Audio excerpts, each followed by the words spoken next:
All dear student, welcome back to our Bal Vikas Yojana online class. আচ্ছা বাচ্চারা, আমরা প্রত্যেকদিন কি করি? বইয়ের অঙ্ক করি। আজকে আমরা বইয়ের অঙ্ক না করে আজকে আমরা একটু অন্যরকম ভাবে করব। সেটা হচ্ছে, তোমরা প্রত্যেকে তোমাদের সামনে নতুন একটা খাতা রাখবে বা একটা পেজ রাখবে, বা তোমরা তোমাদের প্রত্যেক দিনের লিখিত খাতায় লিখতে পারো, পরে তোমরা ফ্রেশ করে সেটা লিখে নেবে, ঠিক আছে?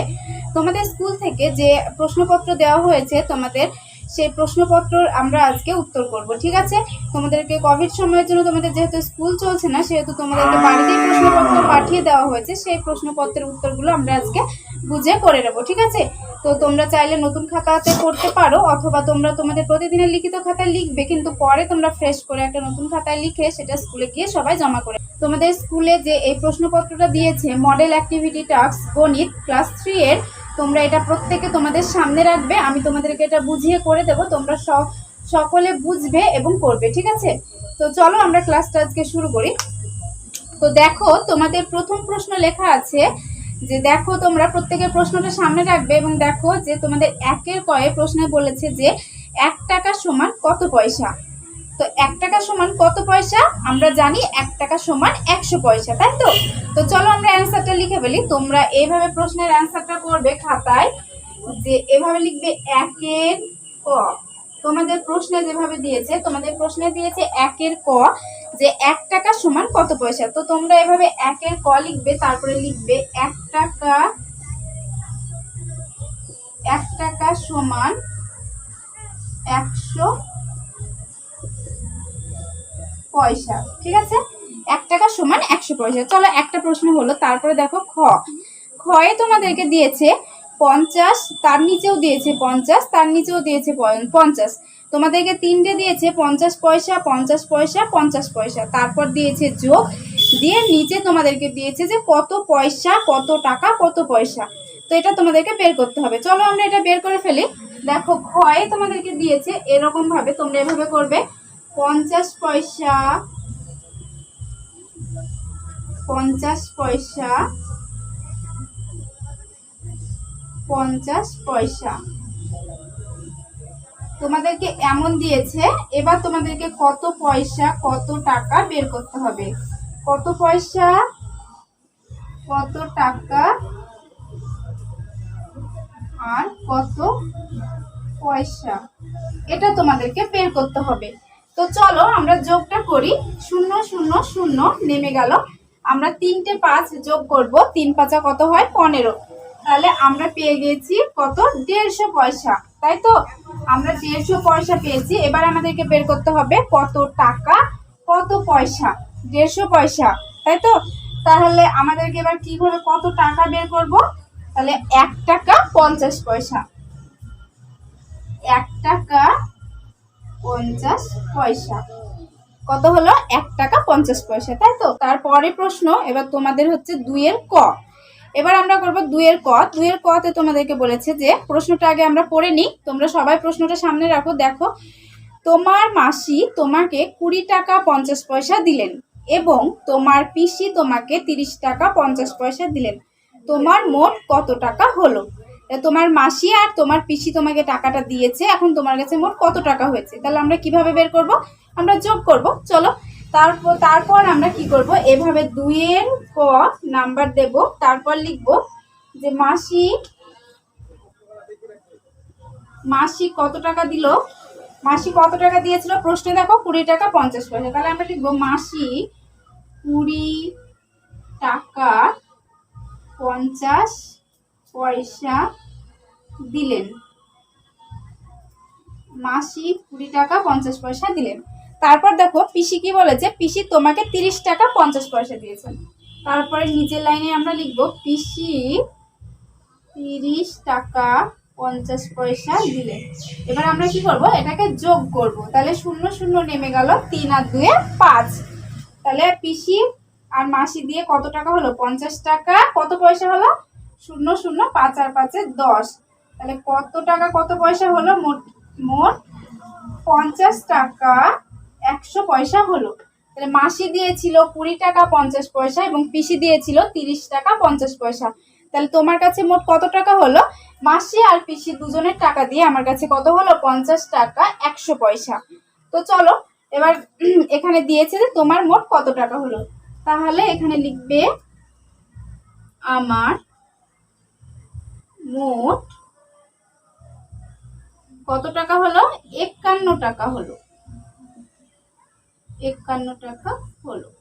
এবার তোমাদের মনে প্রশ্ন আসতে পারে যে 51 টাকা কিভাবে হলো। তো চলো আমরা দেখে নিই 51 টাকা কিভাবে হলো। মাসি আর পিসি দিয়ে আমাদের কাছে কত টাকা ছিল, 50 টাকা, তাই তো?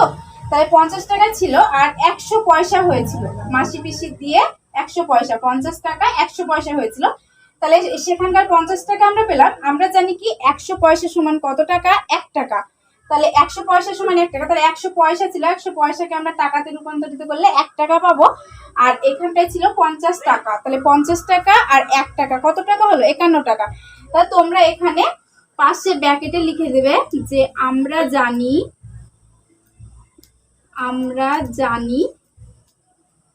100 পয়সা সমান 1 টাকা। চলো তোমাদের 2 এর ক প্রশ্ন অ্যান্সার হয়ে গিয়েছে। তারপরে তোমরা চলো তোমাদের নিশ্চয়ই 2 এর কটা হয়ে গিয়েছে এতক্ষণ, তোমরা সবাই নোট করে নেবে। তারপরের অঙ্কতে আমরা চলে যাব।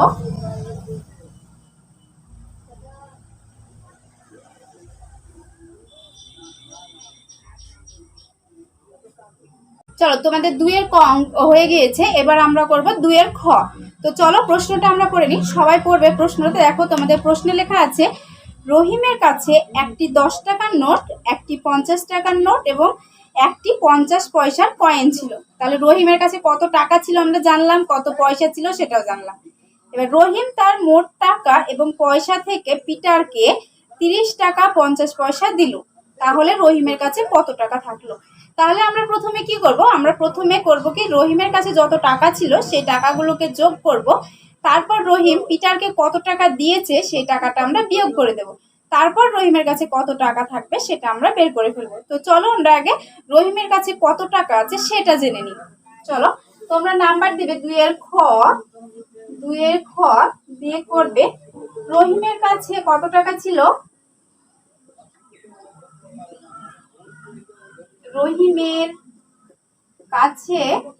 রহিমের কাছে কত টাকা আছে আমরা দেখে নিই। চলো রহিমের কাছে ছিল একটি 10 টাকার নোট। তাহলে একটি 10 টাকা ছিল, পয়সা ছিল না, তাহলে 10 টাকা 0 পয়সা।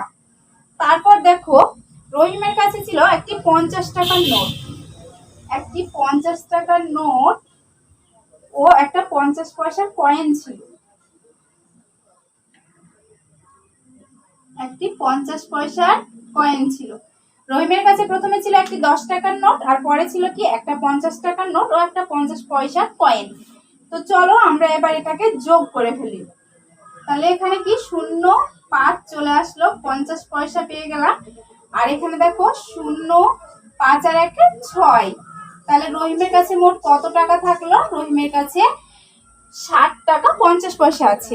এবার রহিম পিটারকে কত টাকা দিয়েছে আমাদেরকে দেখতে হবে। দেখো রহিম পিটারকে কত টাকা দিয়েছে, 30 টাকা 50 পয়সা। তাহলে রহিম পিটারকে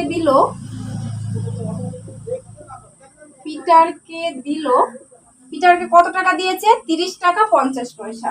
তাহলে 30 টাকা 50 পয়সা কি করলো, পিটারকে দিল। এটা আমরা বিয়োগ করে নেব, ঠিক আছে? বিয়োগ চিহ্নটা আমি তোমাদেরকে বোঝানোর জন্য দিলাম, তোমরা মনে মনে ভেবে নেবে। দেখো 0 এখানে 5 5 বাদ দেওয়া যাবে না, 0 চলে আসলো, তাহলে 0 পয়সা হলো। তারপরে দেখো 0 6 থেকে 3 বাদ দিলে 3। তাহলে রহিমের কাছে ফার্স্টে ছিল 10 টাকার নোট, তারপরে ছিল 50 টাকা 50 পয়সার কয়েন, তার মোট টাকা ছিল রহিমের কাছে 60 টাকা 50 পয়সা। তারপর রহিম কি করলো, পিটারকে 30 টাকা 50 পয়সা দিয়ে দিল। তাহলে এখন রহিমের কাছে কত টাকা থাকলো, 30 টাকা 0 পয়সা, ঠিক আছে? তো তাহলে অ্যান্সারটা কি লিখবো, তাহলে রহিমের কাছে কত টাকা থাকলো। তাহলে আমরা অতএব রহিমের কাছে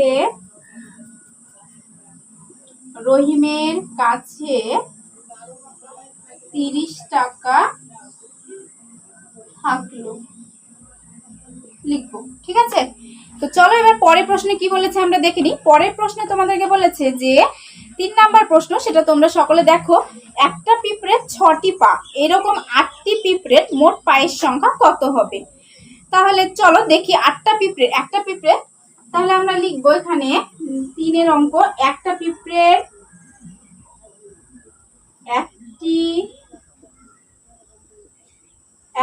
পিঁপড়ের 6টি পা, 6টি পা। তাহলে কি করব, একই সংখ্যা বারবার যোগ করব না, 6টা পা, তাহলে আরো একটা 6 6 12 এভাবে আমরা যোগ করব না। তাহলে আমরা কি করব, একই সংখ্যা বারবার যোগ না করে গুণ করব। তাহলে আমরা কি করব, পাটা পেয়ে যাব। তাহলে দেখো, তাহলে এখানে বলেছিল একটা পিঁপড়ের 6টা পা, তাহলে 8টা পিঁপড়ে কটা পা হবে? তাহলে একটা পিঁপড়ের 6টি পা, তাহলে 8টি পিঁপড়ের পা হলো, 8টি পিঁপড়ের পা কত? আমরা সাইডে কি একটা জায়গায়, রাফ জায়গায় আমরা গুণ করে নেব। 6 আর 8, 6 আসতে কত? 48। আমরা রাফে পেয়ে গেলাম 8টা পিঁপড়ে, আর 8টা পিঁপড়ে 6টা পা, তাই তো? একটা পিঁপড়ে যদি 6টা পা হয়, তাহলে 8টা পিঁপড়ে কটা পা হবে? তাহলে একটা পিঁপড়ের কটা পা বলেছিলাম? 6টি পা। তাহলে একটা পিঁপড়ের 6টি পা এখানে লিখেছি। এবার কি করবো, 8টা পিঁপড়ে কি করে বের করবো? 8 দিয়ে গুণ করে কত হবে? 6 আসতে 48। তাহলে 8টি পিঁপড়ের পা হলো 48টি। হলো, আমরা অ্যান্সারটা পেয়ে গিয়েছি। তারপর দেখো 4 নম্বরে বলেছে সুজাতার কাছে 55টি মার্বেল ছিল। সুজাতার কাছে কটা মার্বেল ছিল? 55টি। সে 5 জনের মধ্যে সবকটি মার্বেল সমান ভাগে ভাগ করে দিল। আচ্ছা, তোমাদেরকে আমি প্রথমে জানিয়েছি যে সমান ভাগে, আমরা ভাগ বুঝতে পারবো, কিন্তু যখন প্রশ্নে দেখবা সমান ভাগে, এই যে কথাটা থাকবে সমান ভাগে ভাগ করে দাও, এই যে ভাগ কথাটা দেখো উল্লেখ করে দিয়েছে, কিন্তু আমরা এখানে জেনে গেলাম যে আমাদেরকে ভাগ করতে হবে। একটা উপায় কিন্তু পেয়ে গিয়েছি। তারপর দেখো প্রত্যেককে কটি মার্বেল পেলো। তাহলে সুজাতার কাছে 55টি মার্বেল ছিল, সে 5 জনের মধ্যে সবকটি মার্বেল সমান ভাগে ভাগ করে দিল। প্রত্যেকে কটি মার্বেল পেল? তাহলে তোমাদেরকে তারপর বলেছে এখানে ভাজ্য কত হবে, ভাজক কত হবে, ভাগফল কত হবে, ভাগশেষ কত হবে, এটা তোমাদেরকে বের করতে হবে। তো চলো আমরা এটা বের করে নিই। এটা সবাই নোট করেছো নিশ্চয়। আমি এবার পরেরটায় চলে যাচ্ছি।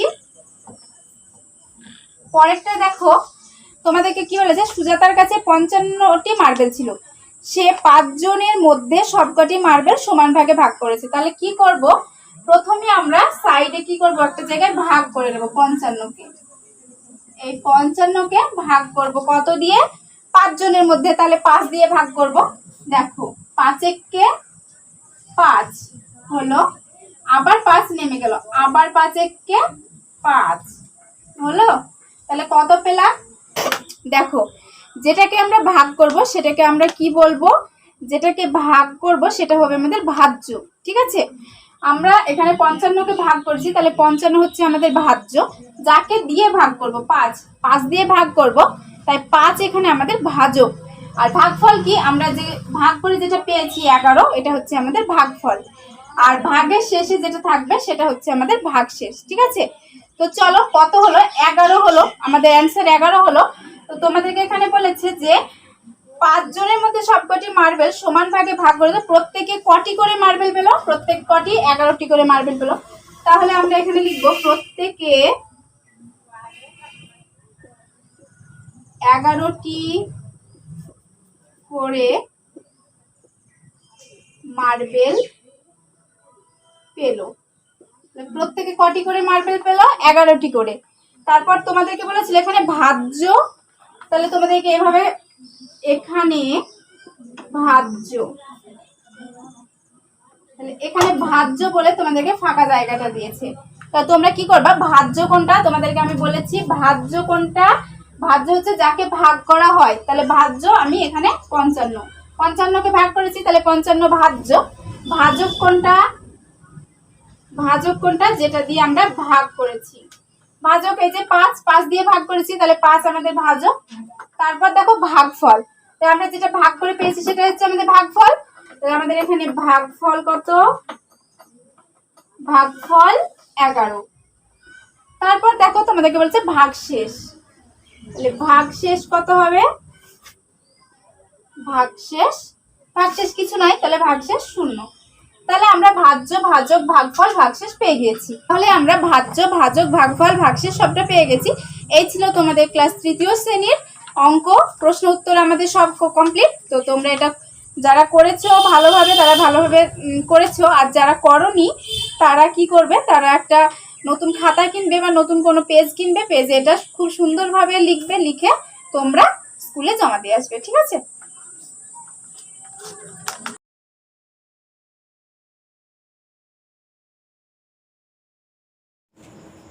Good morning my dear student, তোমরা সবাই কেমন আছো? আশা করছি তোমরা সবাই ভালো আছো। তো আজকের ক্লাসটা আরম্ভ করা যাক। আজকের বিষয় হলো বাংলা। আজ আমি ক্লাস 5-এর একটি গদ্য নিয়ে আলোচনা করব। তো তোমরা প্রত্যেকেই তোমাদের বইটি সামনে বের করে বসো। আজকে আমি যে চ্যাপ্টারটি নিয়ে আলোচনা করব সেই চ্যাপ্টারটির নাম হলো মহৎ লোকের মহৎ কথা। মহৎ শব্দের অর্থ হলো মহান। মহান ব্যক্তির মহান কথা বা বাণী আমরা এই চ্যাপ্টারটাতে পড়লে বুঝতে পারবো এবং জানবো এবং শিখবো। ঠিক আছে? তো এই চ্যাপ্টারটি আমি আরম্ভ করছি।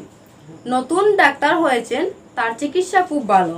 ব্যঙ্গ করে দুজন মানুষ কয়েকজন রুগীকে একথা বলে রাস্তার পাশের ঘরটি দেখিয়ে দিলেন। তো একজন ডাক্তার, তিনি চিকিৎসা করেন খুব ভালো। তো ব্যঙ্গ করে মানে ঠাট্টা করে দুজন ব্যক্তি কয়েকজন রুগীকে বললেন যে ওই রাস্তার পাশের ঘরটি দেখিয়ে দিলেন যে ওখানে একজন নতুন ডাক্তার হয়েছেন, তিনি চিকিৎসা খুব ভালো করেন। তো আমাদের সমাজে অনেক মানুষ আছে যারা নিজের উন্নতি করতে চায়, কিন্তু অনেক মানুষ আছে যারা তাদের এই উন্নতিটাকে সহ্য করতে পারে না, তারা তাদেরকে নিয়ে ব্যঙ্গ করে, বিদ্রূপ করে। তো এইভাবে এখানেও দুজন মানুষ ব্যঙ্গ করছেন মানে ঠাট্টা করছেন সেই চিকিৎসককে নিয়ে। সেই রুগীকে অনুসরণ করে নতুন ডাক্তারের কাছে আরও রুগীর সংখ্যা বাড়তে লাগলো। তো এক একজন রুগী যখন আসতে আরম্ভ করলো, তো একজনকে দেখে অন্যজন রুগী সেখানে আসলো অনুসরণ করে। তো নতুন ডাক্তারের কাছে অনেক রুগীর সংখ্যা বেড়ে গেল, মানে একজনের পর একজন, একজনের কথা শুনে আরেকজন এই ডাক্তারকে দেখাতে লাগলো। ডক্টরেট ডিগ্রি লাভ করার জন্যই যে রুগীরা বিভ্রান্ত হয়েছে নতুন ডাক্তারের সেটা বুঝতে আর বাকি রইল না। তো ডক্টরেট ডিগ্রি তিনি লাভ করেছেন, তারপর তিনি একজন ডাক্তার হয়েছেন। তো রুগীরা কিছু বিভ্রান্ত হয়েছেন এটা নিয়ে, কিন্তু ডাক্তারবাবু সেটাও বুঝতে বাকি রইল না, মানে সেটা তিনি বুঝতে পারলেন। নতুন ডাক্তারও কোনো কাজে পিছিয়ে যাওয়ার ব্যক্তি নন। তো এই যে নতুন ডাক্তার যিনি, তিনিও কোনো কাজে পিছিয়ে যান না। তিনি ছিলেন প্রখর বুদ্ধিদীপ্ত ব্যক্তি। তো তিনি কি ছিলেন? তিনি প্রখর বুদ্ধিদীপ্ত, মানে ওনার বুদ্ধি ছিল, উনি বুদ্ধিমান ব্যক্তি। তাই খুব অল্প দিনের মধ্যেই হোমিওপ্যাথি চিকিৎসার বই কিনে পড়াশোনা করে সেই চিকিৎসায় পারদর্শী হয়ে উঠলেন। তো তিনি কয়েকদিনের মধ্যে, খুব অল্প দিনের মধ্যে তিনি কি করলেন? হোমিওপ্যাথি চিকিৎসার বই কিনে এনে পড়াশোনা করলেন। তো সাধারণত হোমিওপ্যাথি, অ্যালোপ্যাথি এবং আয়ুর্বেদিক এই 3 ধরনের চিকিৎসার ব্যবস্থা আছে। তো তিনি কি করলেন? হোমিওপ্যাথি চিকিৎসার ব্যবস্থাটা তিনি বই কিনে পড়ে শিখে নিলেন এবং চিকিৎসায় পারদর্শী হয়ে উঠলেন। রুগীদের তিনি রোগ নিরাময়ের জন্য নানা ধরনের বিধান দিতেও শুরু করলেন। তো রুগীদেরকে তিনি ওদের রোগ নিরাময়ের জন্য, মানে ওদের রোগ সারানোর জন্য তিনি অনেক ধরনের বিধান দিতে তাদেরকে আরম্ভ করলেন। অবশেষে এই ব্যক্তির কর্মস্পৃহা দেখে যারা ব্যঙ্গ বিদ্রুপ করেছিলেন তারাও অবাক হয়ে গেলেন এবং ধীরে ধীরে তিনি সকলের শ্রদ্ধার পাত্র হয়ে উঠলেন। তো অবশেষে যখন আগে যে ব্যক্তিরা ওনাকে ব্যঙ্গ বিদ্রুপ করেছিল, তারাও তাদের এই ব্যক্তির এই কর্মস্পৃহা দেখে তারাও কি করলো? অবাক হয়ে গেলেন এবং ধীরে ধীরে আস্তে আস্তে সেই সকল ব্যক্তিও কি হলো? ওনাকে শ্রদ্ধা করতে আরম্ভ করলো, উনি শ্রদ্ধার পাত্র হয়ে উঠলেন। এই ডাক্তারই হলেন ডক্টর বাণীকান্ত কাকতি। এই যে ডাক্তারের কথা আমরা এখন পড়লাম, সেই ডাক্তারের নাম কি? বাণীকান্ত কাকতি। প্রকৃত অর্থে তিনি ছিলেন ভাষা বিজ্ঞানের ডক্টরেট ডিগ্রিধারী। তো প্রকৃত অর্থে তিনি ছিলেন একজন ভাষা বিজ্ঞানের ডক্টরেট ডিগ্রিধারী। নিষ্ঠা ও সাধনার বলে মানুষ যে সুখ্যাতি অর্জন করতে পারে তা আমরা ডক্টর বাণীকান্ত কাকতির জীবন থেকেই শিখতে পারি। তো নিষ্ঠা এবং সাধনার বলে যে মানুষ যে নিজের সুখ্যাতি অর্জন করতে পারে, জ্ঞান অর্জন করতে পারে, তা আমরা এই ডক্টর বাণীকান্ত কাকতির জীবন থেকেই কি শিখতে পারি। ঠিক আছে? তো বাণীকান্ত কাকতির বিষয়ে আমরা জেনে নিই। ওনার জন্ম হয় 1894 সালের নভেম্বর মাসে। জন্মস্থান হলো বরপেটা, বাহিকুড়িয়া। বাবার নাম ললিতরাম কাকতি। রচিত গ্রন্থ কলিতা জাতির ইতিবৃত্ত, পকিলা, দ্য মাদার গডেস কামাখ্যা ইত্যাদি। তো ওনার কিছু রচিত গ্রন্থের নাম হলো কলিতা জাতির ইতিবৃত্ত, তারপর পকিলা, দ্য মাদার গডেস কামাখ্যা ইত্যাদি। তো ওনার মৃত্যু হয় 25 নভেম্বর 1952 সাল। ঠিক আছে? তো এই বাণীকান্ত কাকতির বিষয়ে আমরা জানলাম, ওনার জন্মস্থান, বাবার নাম, রচিত গ্রন্থের নাম এবং মৃত্যু সাল। ঠিক আছে? তারপর এখানে আমরা একজন মহৎ লোকের কথা জানতে পারলাম, তো আমরা এখানে আরো অনেকজন মহৎ লোকের কথা জানতে পারবো এই চ্যাপ্টারের মধ্যে। তো নেক্সট হলো, ছেলেটি মায়ের কাছে প্রদীপ জ্বালাতে একটু তেল চাইলো। যেখানে একটি ছেলে ওর মায়ের কাছে প্রদীপ জ্বালাতে, আগেকার দিনে এইভাবে আমাদের লাইট বা কারেন্ট কিছুই ছিল না, তো তারা তখন প্রদীপে তেল দিয়ে প্রদীপ জ্বালিয়ে তারা ঘরে পড়াশোনা করতো। তো গরিবের সংসার, মা তাই আর একটু তেল দিতে ইতস্তত করেন। তো গরিবের সংসার যেহেতু, সেই জন্য মা আর একটু তেল দিতে ইতস্তত করলেন, বললেন আর পড়তে হবে না, রাত হয়েছে, ঘুমোগে যাও। তো তিনি বললেন যে আর পড়তে হবে না, এখন অনেক রাত হয়ে গেছে, তো এখন গিয়ে শুয়ে পড়ো। ছেলেটি কাতর কণ্ঠে বলে, না মা, এই বইটি তাড়াতাড়ি পড়ে শেষ করে কালই বন্ধুকে তার বই ফেরত দিতে হবে। তো সেই ছেলেটি তখন তার মাকে বলল যে না মা, এখন আমাকে বই পড়া বন্ধ করলে হবে না, এই বইটি আমাকে তাড়াতাড়ি শেষ করতে হবে, কারণ এই বইটি আমি কালকে বন্ধুকে ফেরত দিয়ে দেব। এই প্রতিশ্রুতি দিয়ে আমি এই বইটি আজকে এনেছি। ছেলে নাচরবান্দা দেখে মা প্রদীপে আরেকটু তেল ঢেলে দেন। তো ছেলের এই নাচরবান্দা, মানে এই ছেলেটি খুব জিদ্দি, যে কথা সে বলে সেটাই করে। তো ছেলের এই নাচরবান্দা দেখে মা কি করলেন, প্রদীপের মধ্যে আরও একটু তেল ঢেলে দিলেন। পড়তে পড়তে তেল ফুরিয়ে আসে। তো সে যে পড়ছে, তো পড়তে পড়তে কি হলো, তেলটা ফুরিয়ে এলো। সলতে উস্কে দে, সল থেকে সে একটু টেনে দে, উস্কে দে, এক সময় শেষ করে ফেলে বইটি।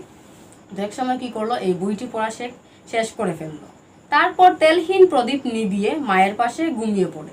তারপর এই তেলহীন প্রদীপটা নিভিয়ে সে তার মায়ের পাশে গিয়ে ঘুমিয়ে পড়ে।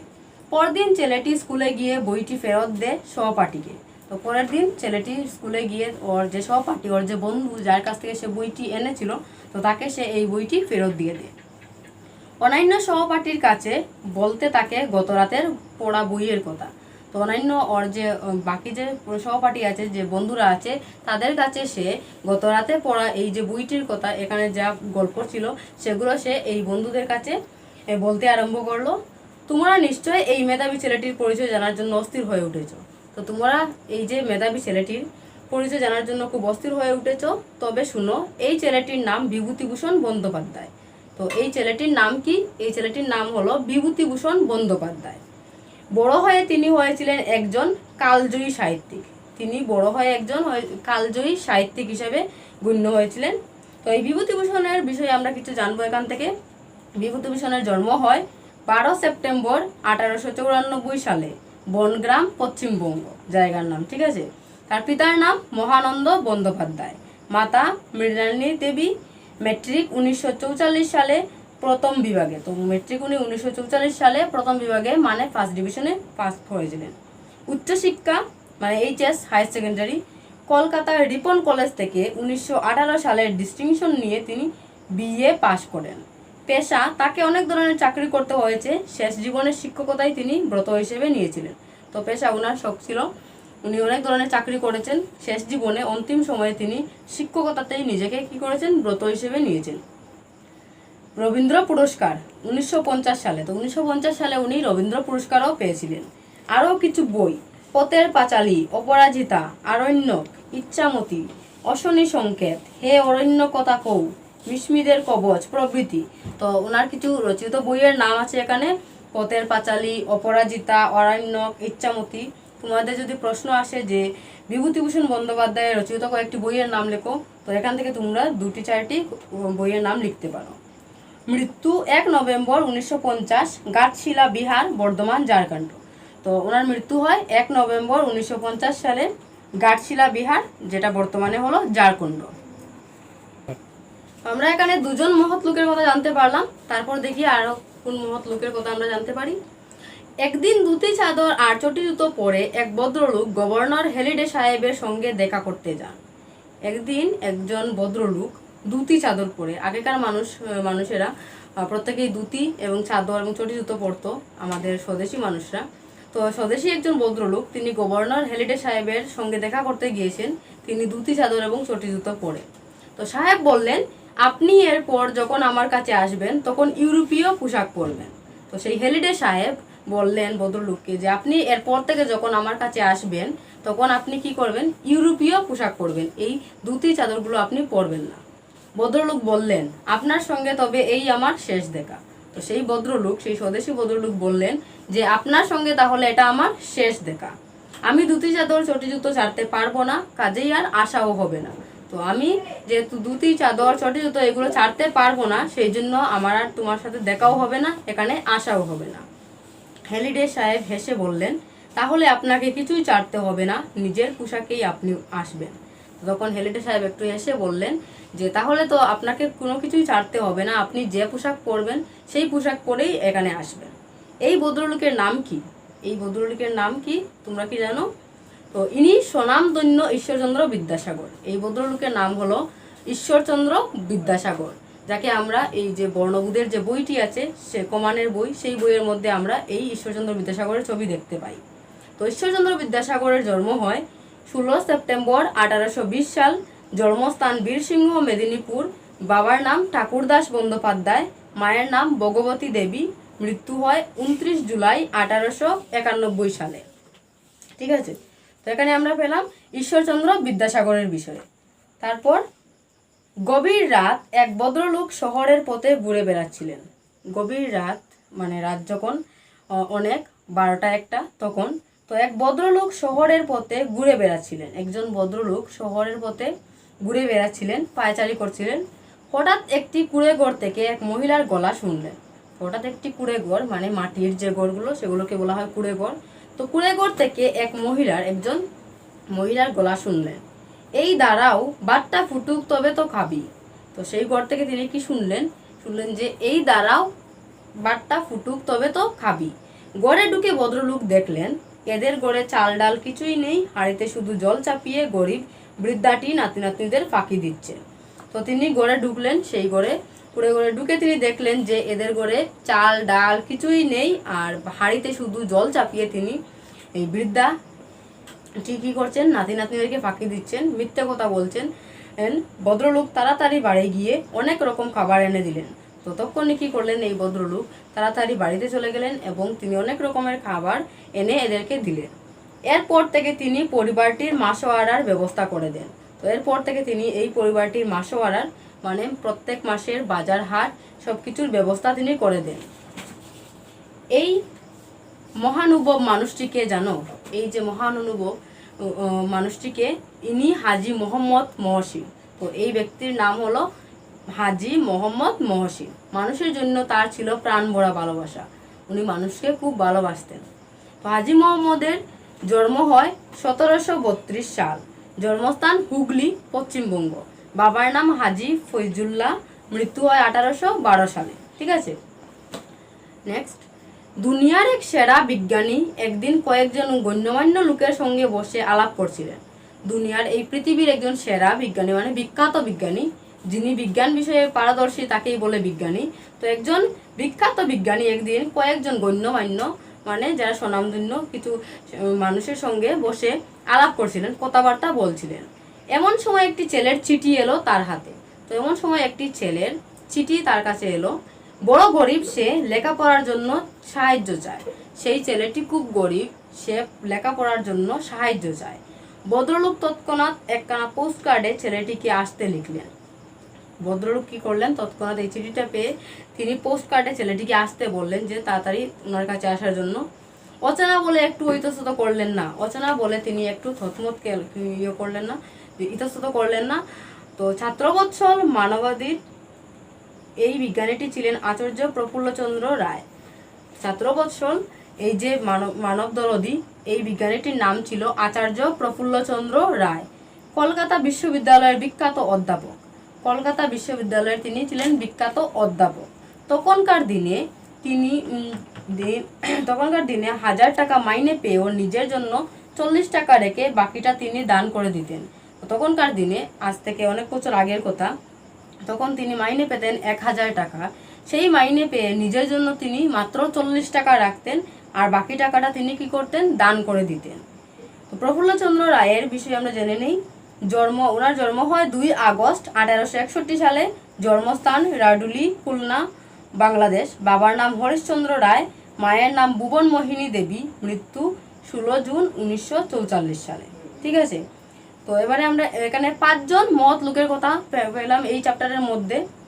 তো এবারে কিছু কোয়েশ্চন আমি তোমাদেরকে লিখে দিচ্ছি, সেগুলো তোমরা খাতাতে লিখে নাও। প্রথম প্রশ্ন হলো, একান্ত সাধনার ফলে মানুষ কি অর্জন করতে পারে?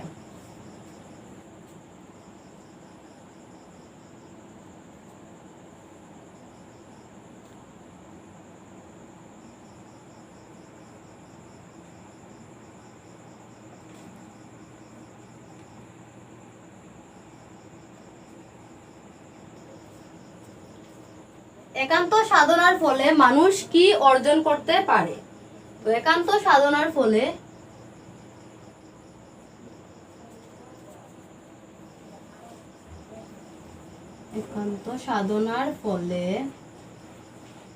মানুষ সুখ্যাতি অর্জন করতে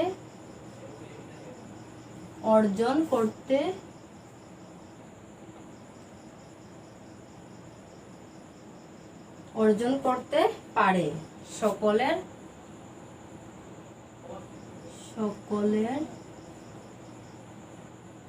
শ্রদ্ধার পাত্র হয়ে উঠতে পারে।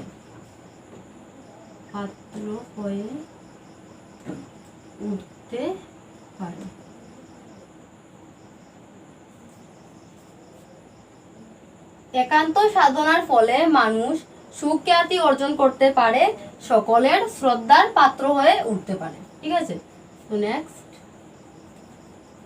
নতুন ডাক্তার কাকে বলা হয়েছে?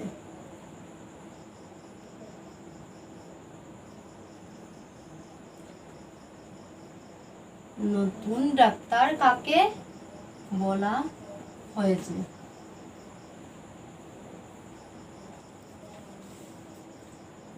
তো নতুন ডাক্তার কাকে বলা হয়েছে? ডক্টর বাণীকান্ত কাকতিকে। ডক্টর বাণীকান্ত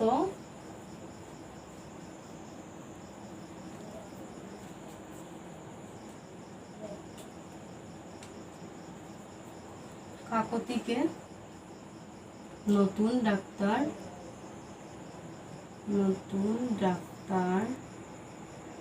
বলা হয়েছে।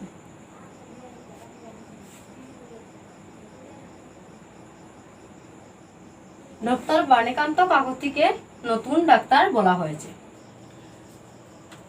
তো গ নাম্বার প্রশ্ন হলো, বিভূতিভূষণ মায়ের কাছে অনুনয় বিনয় করেছিল কেন? বিভূতিভূষণ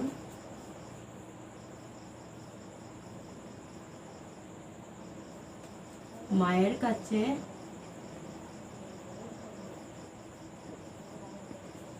অনুনয় বিনয় করেছিলেন কেন?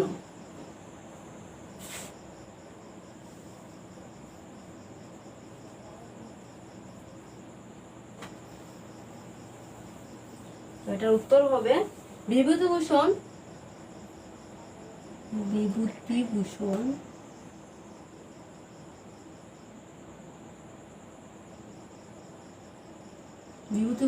বন্ধুর কাছ থেকে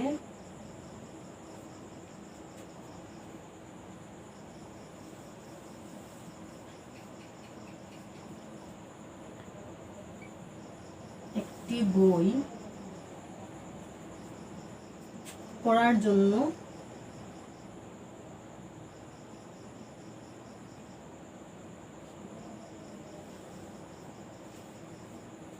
চেয়ে এনেছিলেন।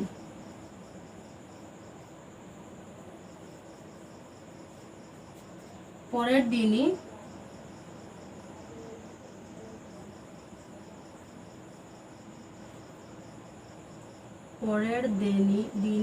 ফেরত দেওয়ার প্রতিশ্রুতি দিয়ে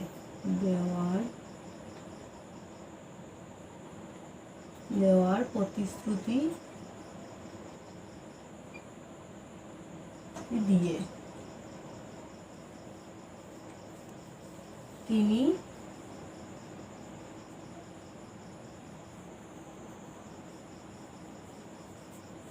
প্রদীপ জ্বালাবার প্রদীপ জ্বালাবার জন্য মায়ের কাছে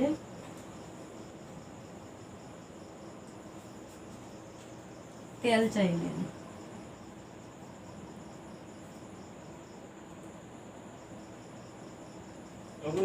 তেল চাইলেন গরিবের সংসারে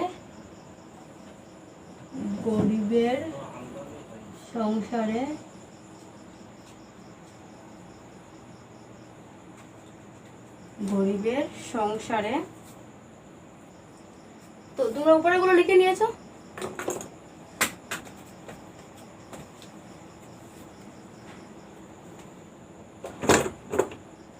গরিবের সংসারে তেল বাড়ন্ত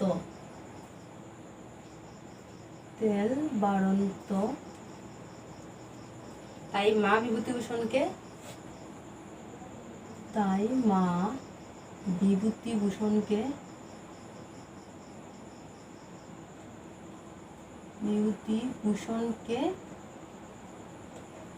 ঘুমোতে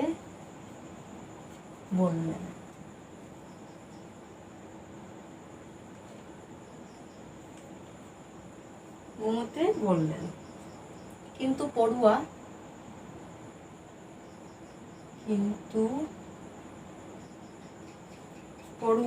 বিভূতিভূষণ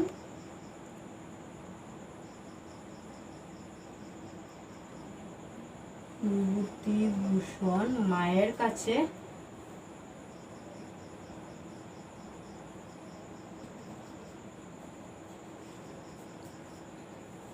অনুনয় বিনয় করেছিলেন।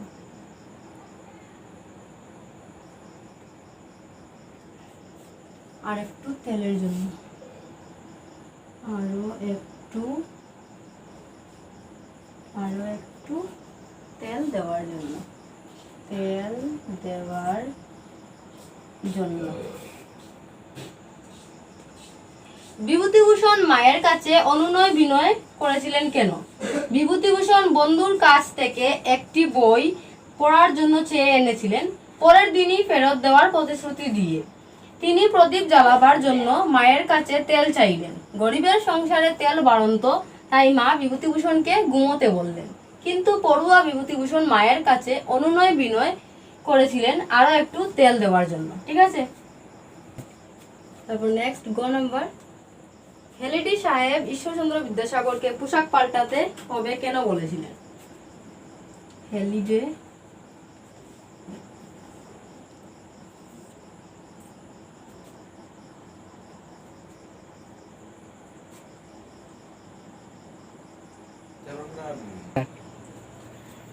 সাহেব ঈশ্বরচন্দ্র বিদ্যাসাগরকে পোশাক পাল্টাতে হবে কেন বলেছিলেন? ঈশ্বরচন্দ্র বিদ্যাসাগর ভারতবর্ষে যখন ইংরেজ শাসন চলছিল সেই সময়ের মানুষ, তা সত্ত্বেও তিনি খাঁটি স্বদেশী ছিলেন।